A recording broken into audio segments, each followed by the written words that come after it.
എല്ലാവർക്കും മനസ്സിലായി. പക്ഷെ മനസ്സിലാക്കാത്ത ആരാ? CPM മനസ്സിലായിട്ടില്ല.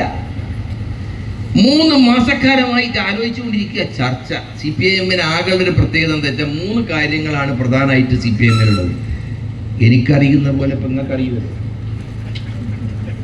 എനിക്ക് കൃത്യമായി എനിക്കറിയുന്ന പോലെ നിങ്ങൾക്ക് തിരിയില്ലല്ലോ. ഇത് 3 കാര്യങ്ങളാണ് അതിൽ കാര്യമായിട്ടുള്ളത്. ഒന്ന്, അനാവശ്യമായ ചർച്ചയോട് ചർച്ചക്ക് മേൽ ചർച്ച. ഒരു കാര്യം ഉണ്ടാവില്ല. ഇതാണ് ഒരു പ്രധാനമായിട്ട് കാര്യം. ഇടയ്ക്ക് 3 ദിവസമൊക്കെ തുടർച്ചയായിട്ട് കമ്മിറ്റി കൂടി ചർച്ച ചെയ്യും. ഒന്നും ഉണ്ടാവില്ല. മല എലിയെ പ്രസവിച്ചതുപോലെ ഒരു തീരുമാനം ഉണ്ടാകാതെ പിരിയും. രണ്ടാമത്തെ കാര്യം, അനന്തമായ പഠന ക്ലാസ്സാണ്. അതാർക്കില്ല. അത് എത്ര ദിവസം നിങ്ങൾക്ക് ഒരു പകുതി ദിവസം ഇരിക്കൂല. ഞാൻ 14 ദിവസം ഇരുന്നാലാ EMS അക്കാഡമിയിൽ. ഫോൺ എടുക്കാൻ പാടില്ല, ഭാര്യക്ക് വിളിക്കാൻ പാടില്ല, കുട്ടികൾക്ക് വിളിക്കാൻ പാടില്ല, അങ്ങോട്ടും ഇങ്ങോട്ടും തിരിയാൻ പാടില്ല. EMS അക്കാഡമി എന്ന് പറഞ്ഞൊരു കെട്ടിലുണ്ടാക്കി വെച്ചിട്ടുണ്ട് അവിടെ. 14 ദിവസത്തെ ക്ലാസ്. അപ്പൊ ഞാൻ പാലക്കാട്ടിന് പരിപാടി പങ്കെടുത്തിട്ട് ഞാൻ പ്രസംഗിച്ചു. ആ 14 ദിവസം എൻ്റെ ആയുസ് ഒന്ന് പോയി എന്ന് ഞാൻ കണക്കാക്കിയെന്ന് പറഞ്ഞു.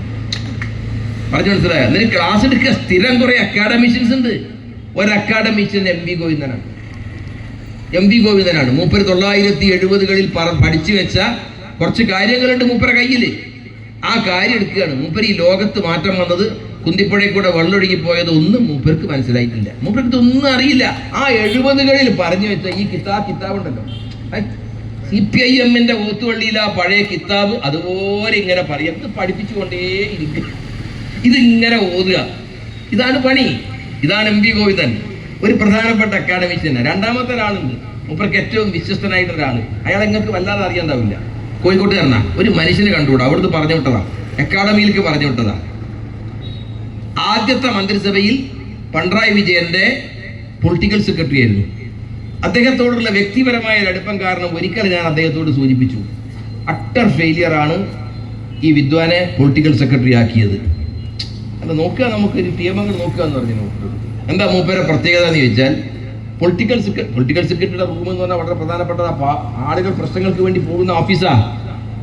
മൂപ്പരെ പ്രത്യേകത എന്താ വെച്ചാൽ, ഒരു മനുഷ്യന്റെ മുഖത്ത് നോക്കില്ല. ഒരു 3-4 പുസ്തകം ഉണ്ടാവും എപ്പോഴും കയ്യിൽ.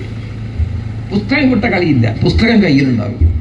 മൂപ്പരെ ഭാവമൊക്കെ കണ്ട ഏതാണ്ട് ഈ കാറൽ മാർക്സ് മയ്യത്താകുമ്പോൾ ഈ കിതാബൊക്കെ ഇയാളെ ഏൽപ്പിച്ചിട്ട് ഇതൊക്കെ കൊണ്ടുനടക്കുന്ന ഇവനെ ഏൽപ്പിച്ച മട്ടിലാണ് അവൻ്റെ നടത്തം. ആ കാലത്തുള്ള അവൻ്റെ ഒരു കോപ്പ പറഞ്ഞു. വലതുഭാഗത്ത് വേറെ റൂമിൽ വേറൊരാളുണ്ട്, PK ബിജു, കോട്ടയത്തുകാരനാ. വാസവൻ തന്നെ എന്നോട് പറഞ്ഞിട്ടുണ്ട്, VN വാസവൻ എന്നോട് പറഞ്ഞിട്ടുണ്ട്, ഒരു മനുഷ്യന് കണ്ടുകൂടാ അവനെ. അജാതി ആളുകളെ കൊണ്ട് നടക്കുക.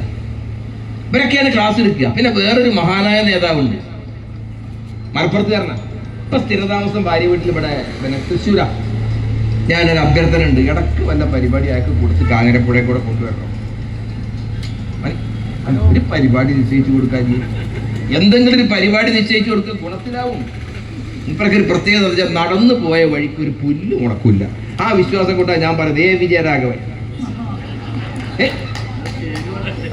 വിജയരാഘവൻ വല്ല പരിപാടി ഉണ്ടെങ്കിൽ ഇവിടെ നിശ്ചയിച്ച് ഇങ്ങോട്ട് കൊടുക്കണം. നമ്മൾ തീരുമാനിച്ചു കൊടുക്കുക. ഒരു പൊതുപരിപാടി നിശ്ചയിച്ചു കൊടുക്കുക. 2 പരിപാടി കൊടുത്താൽ നമ്മളെ കാര്യം വളരെ ഉഷാറായി.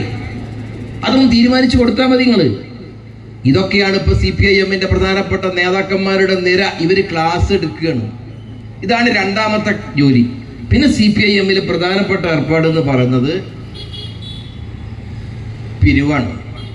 ഇപ്പൊ ഞാൻ ഇന്നെൻ്റെ കൂടെ കാറിൽ വന്നപ്പോ നമ്മളെ ശിഹാബ് ഞാൻ എൻ്റെ കൂടെ വണ്ടിയിലുണ്ടായിരുന്നു. ശിഹാബ് പറഞ്ഞു തുടങ്ങിയിട്ടുണ്ട് പറഞ്ഞു. എന്നോട് ഇപ്പൊ പറഞ്ഞു, ഞാൻ അറിഞ്ഞിട്ടില്ല. അത് തുടങ്ങി അപ്പൊ എന്താ സംഭവം എന്ന് ചോദിച്ചു. അല്ല അവിടേക്ക് ആ വഴിക്കൊക്കെ വന്നിരുന്നു. അതാ ഇപ്പൊ പിരിവെടുത്ത് നടക്കുന്നുണ്ട്, ഒരു വെക്കറ്റും ഉണ്ട്, 2 കുറ്റി പുസ്തകമുണ്ട്. തുടങ്ങി. ഞാൻ ഇന്നിപ്പോ പറഞ്ഞ ഇങ്ങോട്ട് വരുമ്പോൾ അതാണ് എൻ്റെ ഓർമ്മ. അതിൻ്റെ ഇടയിലാണ് ഇന്നലത്തെ പത്രത്തിൽ വാർത്ത ഞാൻ കാണുന്നത്, CPIM ആകെ മാറാൻ പോവുകയാണ്. എന്താണ്? വായിച്ചില്ലേ നിങ്ങൾ? എന്തിനും ഏതിനുമുള്ള പിരിവ് വേണ്ട എന്ന് CPIM തീരുമാനിക്കാൻ പോവുകയാണ്. അങ്ങനെ തീരുമാനിച്ചാൽ പാലക്കാട്ടെ സ്പിരിറ്റ് കച്ചവടക്കാരൻ മുതൽ ഗ്രഹണി പിടിച്ച ഇവിടെയുള്ള ഈ ചെക്കം പേരയുള്ള ആളുകൾ അന്ന് രാഷ്ട്രീയം എന്നതേക്കുമായിട്ട് അവസാനിക്കും. ഓരോ അവതാരത്തിനും ഓരോ ലക്ഷ്യമുണ്ട്. ശ്രീകൃഷ്ണൻ അവതരിച്ചത് എന്തിനാ? കംസനെ കൊല്ലാനാണേ. പുരാണല്ലത്.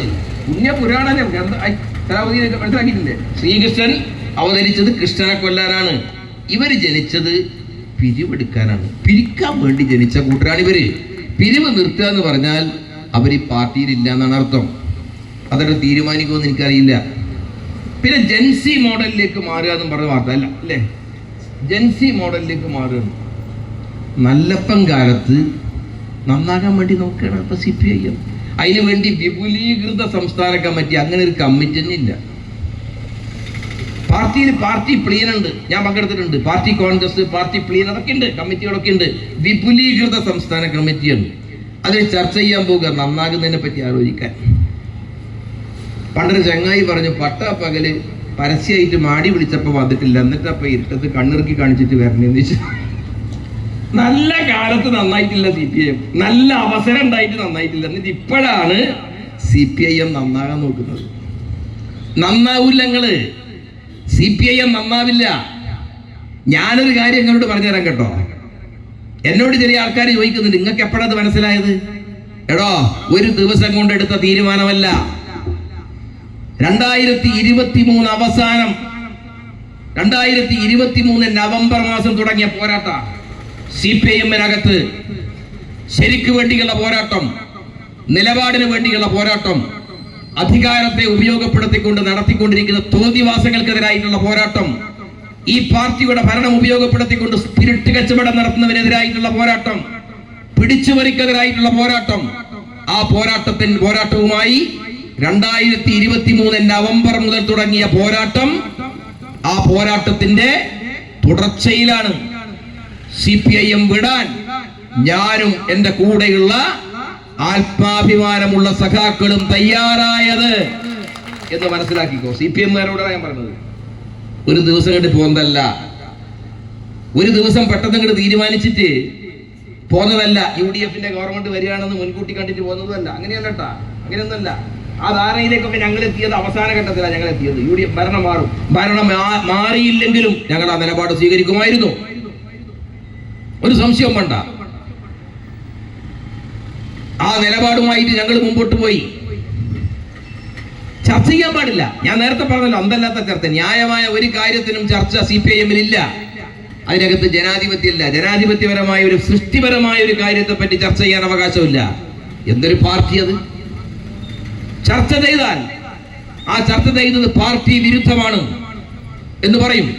ആ പാർട്ടി വിരുദ്ധമായ നിലപാട് പറയുമ്പോൾ ആ പാർട്ടി വിരുദ്ധമാണ് എന്ന് വിലയിരുത്തി കഴിഞ്ഞാൽ മാറി നിൽക്കാൻ പറയും, തരം താഴ്ത്തും, നടപടിക്ക് വിധേയമാക്കും, ജനങ്ങളുടെ മുമ്പിൽ അപഹസിക്കും. ഇതാണ് CPIM-ന്റെ രീതി. അതെല്ലാം കണ്ടുകൊണ്ട് ഈ പാർട്ടിക്കകത്ത് പഞ്ചപുച്ഛമടക്കി വായപൊത്തി നടുവളച്ചു നിൽക്കാൻ MV ഗോവിന്ദനും ഗോവിന്ദന്റെ കൂടെ നിൽക്കുന്ന സ്പിരിറ്റ് കച്ചവടക്കാരനും വീട്ടിൽ വളർത്തുന്ന നായ്ക്കളെ കിട്ടും, ഉശിരുള്ള ഒരൊറ്റയാളെയും കിട്ടില്ല എന്നവർ മനസ്സിലാക്കിക്കോ. അതുകൊണ്ടാണ് ഞങ്ങൾ ഈ നിലപാട് സ്വീകരിച്ചു പോകുന്നത്.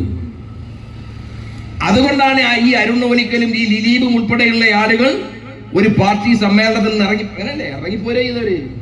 ഇറങ്ങിപ്പോന്നവര് നിങ്ങളെ കൂടെ അല്ലാന്നും പറഞ്ഞിട്ട് ഇറങ്ങിപ്പോന്ന്, നിങ്ങളെ കൂടെ നിൽക്കാൻ മനസ്സില്ലാന്നും പറഞ്ഞിട്ട് ഇവര് കൂടി ചർച്ച ചെയ്യുകയാണ് നന്നാകാൻ വേണ്ടിയിട്ട്. നന്നാവൂല്ല. നിങ്ങളെ